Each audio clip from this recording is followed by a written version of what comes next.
All right, we're here at the Performing Arts Center in El Dorado High School. We've installed a complete new system, and we're going to do a few installments of training on this system, starting with the console. This is the Allen Heath SQ7. The first thing to know about the SQ7 is that everything, all of the processing, everything is right here. So I can select anything, any channel, and I've got all of the processing for that channel and you can see I'm going through different things. That's my overview of the channels. I can click on anything in there and it takes me to it. There's the equalizer, so on and so forth. So whatever I select, I can I can adjust up here the parameters. Now everything, this is a touch screen, so everything on here is change the high frequencies just by dragging it around. I have some more in-depth adjustments for high frequencies right here. There are also redundant controls over here for the same thing. I can adjust different things here and see it in real time being adjusted there. Likewise, everything that's over here, which is our EQ is where we are now. This is the noise gate, and this is the compressor, and then this is the preamp section. All of that is also redundant right here and adjustable there, and you can turn it off and on here. Over on the left of the console are input layers. Right now we're on input layer A, which is 32 channels. Wireless 1 through 16. Stage inputs 17 through 32. If I go to layer B, you can see that everything changed because now the first two sliders are stage left and stage right inputs. We have choir 1 through 6, which are our hanging microphones. Then we have our media channels, which is media, video, which is audio from video. Stereo 3, which is our 1/8 inch input right here. And USB, which is under it. It's called SQ drive, is the USB input. We can record and play back to a USB drive, which we will talk about in just a second. Right now we're only using layer A and layer B, which gives us a total of 32, 36, 48, no, I'm sorry, 36, 40, 44 channels. So we have 44 channels available to us right now. All right, so we're back on layer A. Over here on the right side are mix outputs. So these are the different outputs. This console has 32 onboard XLR preamps or connections, and then it has 12 outputs on the back. So we're using a total of 4 of those outputs. Right now we're on the left and right, but you can see if I change to mix 1, then now everything that I'm mixing is for mix 1. Well, what is mix 1? Mix 1 is, if we select the output slider, we can see that it is monitor 1A. If we go to mix 2, we're at monitor 1B, so on and so forth as it's labeled on the stage. So we've got 4 different mixes that are possible. We have available mixes that are not assigned, and those outputs can be actually routed to say a camera, for a video camera for a live stream or broadcast application, or it can be routed to any other output that we want a separate mix for. So those are still available on the console. And also when we get get a router connected and get an iPad going, someone can mix a specific output using the SQ Pad app. They can mix an output simultaneously while someone else is running the house mix. You can run multiple iPads, as many as your router can handle. Someone could be mixing each, you could have a different person mixing each output. How that comes in handy is if you have someone on a camera, say out here on the other side of the booth, they could be sitting in front of the camera with an iPad stand and some headphones, and they could actually be mixing separately for the broadcast while someone back here is mixing for the house. So that's handy like that. All right, so that's the inputs and the outputs. Let's go through the center screen here. We've got different tabs.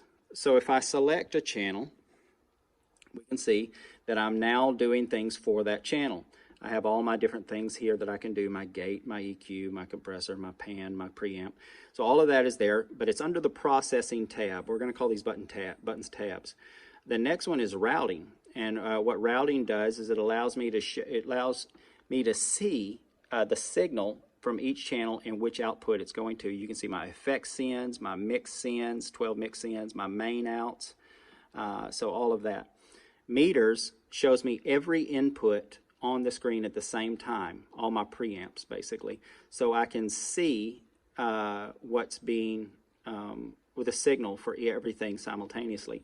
Effects lets me change the reverb, it lets me change which reverb I want to use and things like that, and adjust the parameters. Scenes is very important. Scenes is where I actually save all of my settings. Right now we have already set up Bensberg setup where just so we don't lose any of the routing, any of the configurations that we've done. If anything changes, you can see I'll change some things, and then I can go to recall here and push go, and then click yes, and you can see, boom, everything goes back. It recalls all the settings that have been changed. How this comes in handy in a situation in theater is that you can actually use these for scenes of a play.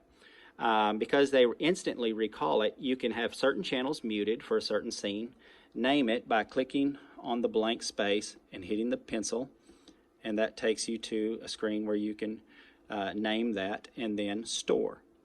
And you can go through and set it up for every scene with certain channels muted that aren't needed, certain channels adjusted the way they need to be adjusted, and then you can go through and boom, and load or recall, go, and just go through that way in real time in a show. So that's really handy. But this is a very valuable screen. One thing you don't want to do is accidentally hit store, and it will ask, are you sure? So be sure and check that. You don't want to hit store instead of recall. If you're trying to hit recall and you hit store, you're going to save all of the things that you don't want to save that you're trying to get away from. So, so there's that. And then the next one is setup. And what setup does is allows you to set users and passwords for different people that you can recall. You can see, we'll see it on the home screen. If we deselect everything, you can see we can lock the console, and then when we try to get into it, it's going to ask us for a password. We can change the user, just like on a Windows computer. All right. So that's in setup.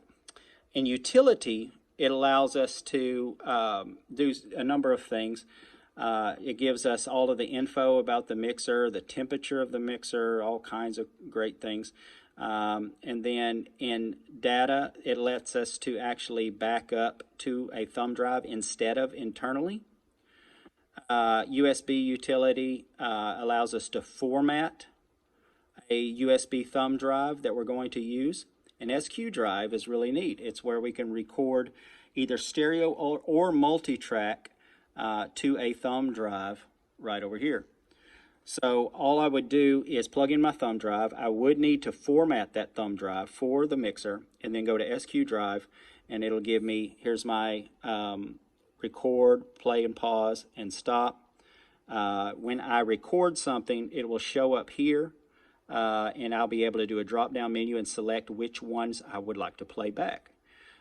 We also have multi-track, but keep in mind that multi-track, when you use record multiple channels, those are all individual audio files, and it will max out your drive really quick.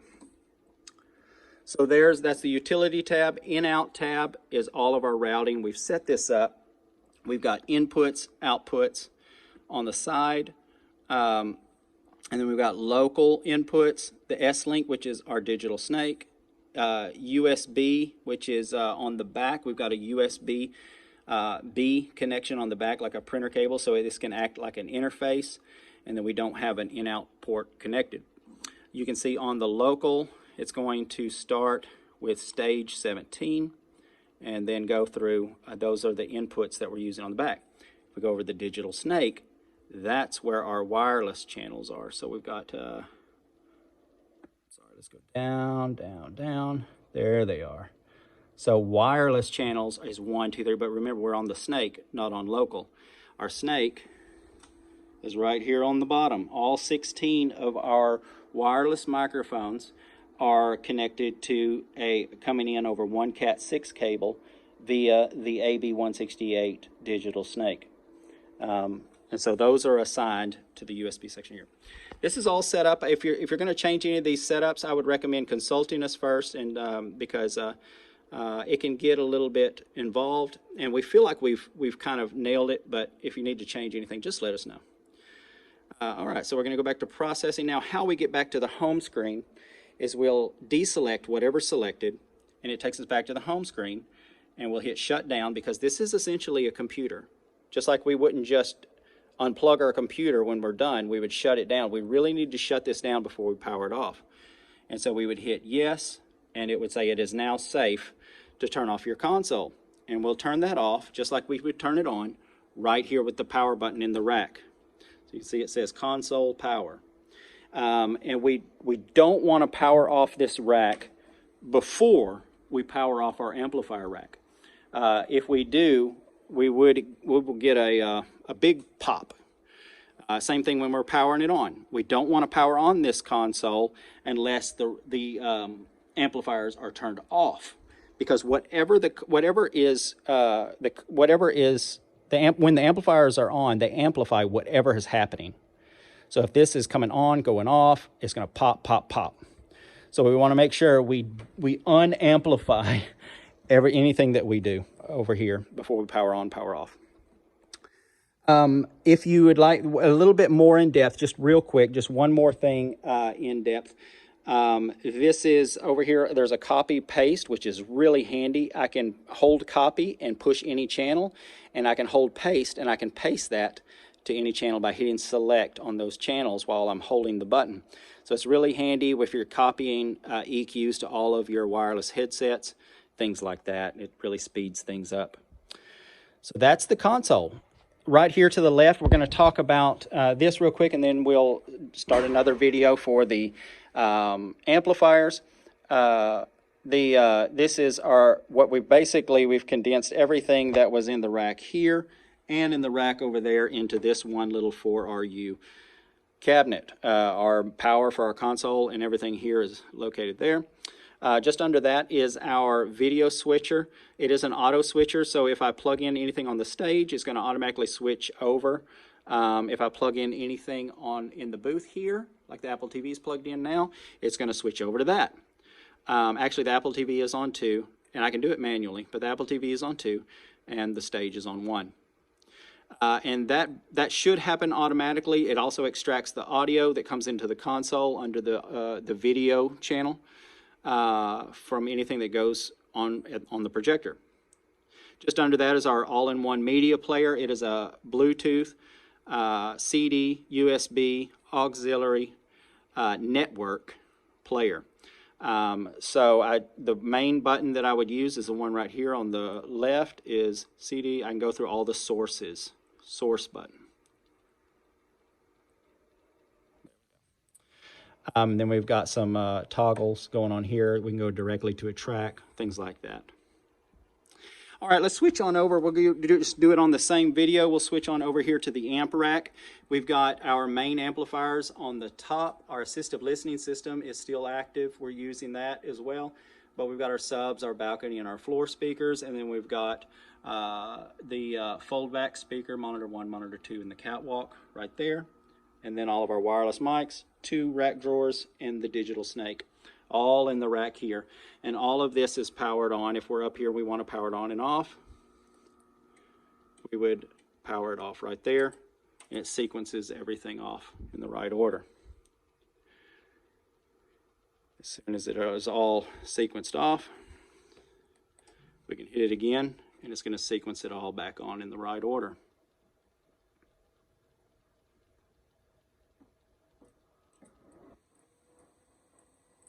Okay. And so let's go up to the stage, and we'll talk about a little bit there, and that'll be it.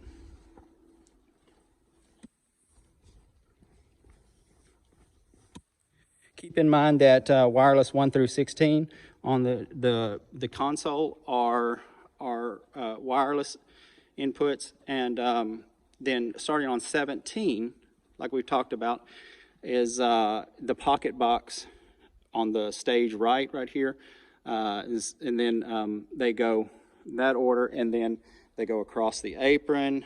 So you can see right here we've got mic 28, so on and so forth. And then 32 is here under the lockers in the media, what was the media pocket box. And then we have stage right input and stage left just behind the proscenium. So here's our speakers. We've got JBL VRX 918s and 930, that's the subwoofer, and then underneath are 932 LAs.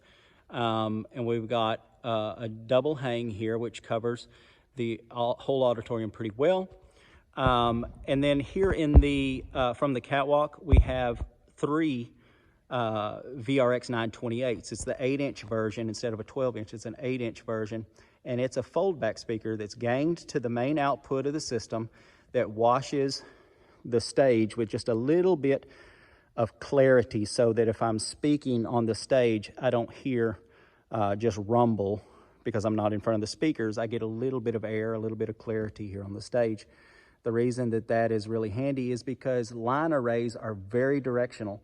If I'm behind a line array, by design, it's almost a cardioid pattern. So if I'm behind a line array, I don't hear any of the high frequencies. That is really handy when you're using microphones like these that we've provided, the Galaxy graphite boom, or I'm sorry, carbon fiber boom mics, because they're super powerful microphones, and they would squeal with the system that we previously had with the corners speakers here. However, we shouldn't get any of those problems with these. Our high frequencies don't start until halfway to the first row after you leave the stage. But that's very disorienting for someone who's speaking on a microphone, because all they hear is just the rumble. They don't hear any of the clarity. So adding this speaker gives us a little bit of clarity on the stage and makes the speaker just feel a lot more confident about what they're doing. I think that about covers it. I can add an addendum later and send something else if we need to. We do have we did notice some issues with the backstage rack pertaining to the mixer amplifiers. There's the same issue that we were having in the cafeteria. It's the same units that were in the cafeteria, same units that were in the arena. But the ones in the cafeteria were giving issues, and these are also giving issues. They were powered off. You can see they were powered off when we came in, and so when I powered them on and tried to get some sound through them, they were a lot of static, very scratchy. The same things that were going on with the ones in the cafeteria.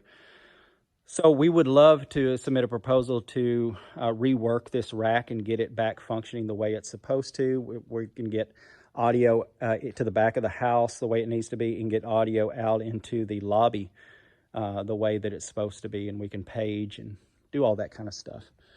But other than that, it's been a great installation. It sounds incredible. We are on keep us on your speed dial.